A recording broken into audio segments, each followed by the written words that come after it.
Boy, listen, I'm not a parent, I'm not a guardian, but if I have anxiety over this, I cannot imagine what parents and guardians are going through.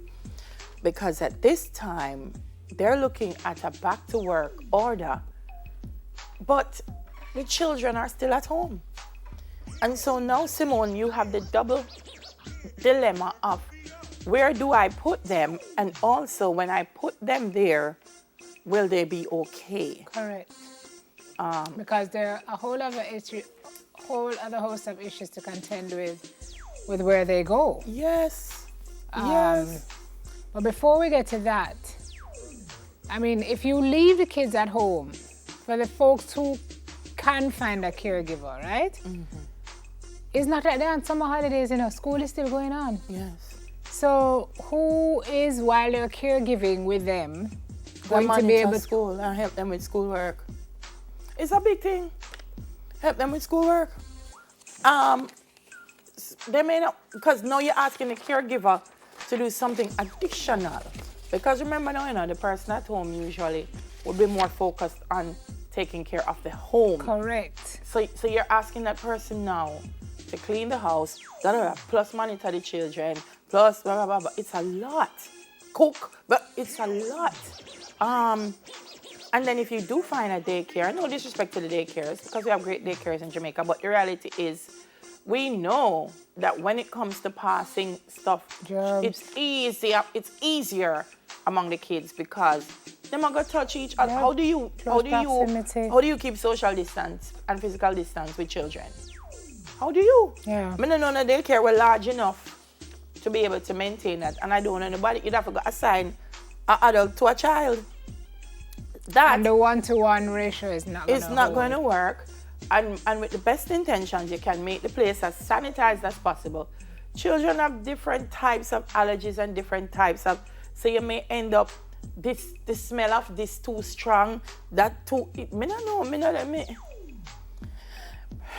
The CDC has released a 60-page document providing guidelines for daycares to open. I don't know. Mm-hmm. Well, for establishments, not as daycares. Mm-hmm. I don't know if it can guide us here, but this no look. So we're hoping that the companies that are compassionate and allow their folks who've been working from home to continue working from home.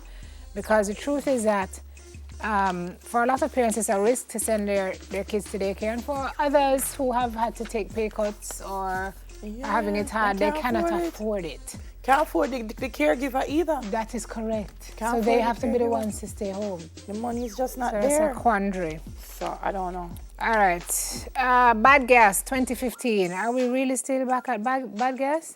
Well, this is good news. Well, is this the end of it then? Yes. Okay. They will be compensated. And they'll know today.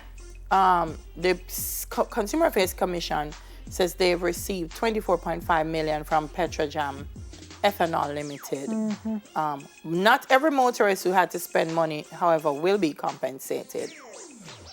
Like myself, says only those who actually went to Consumer Affairs and made a complaint. You see why it's important to report things? Yep.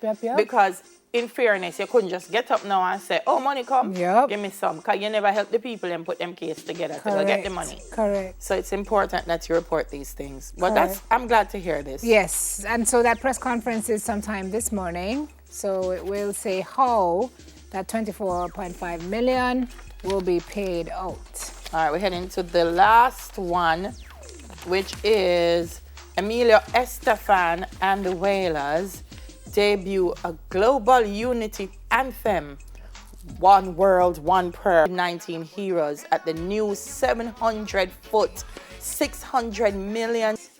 We'll be right back.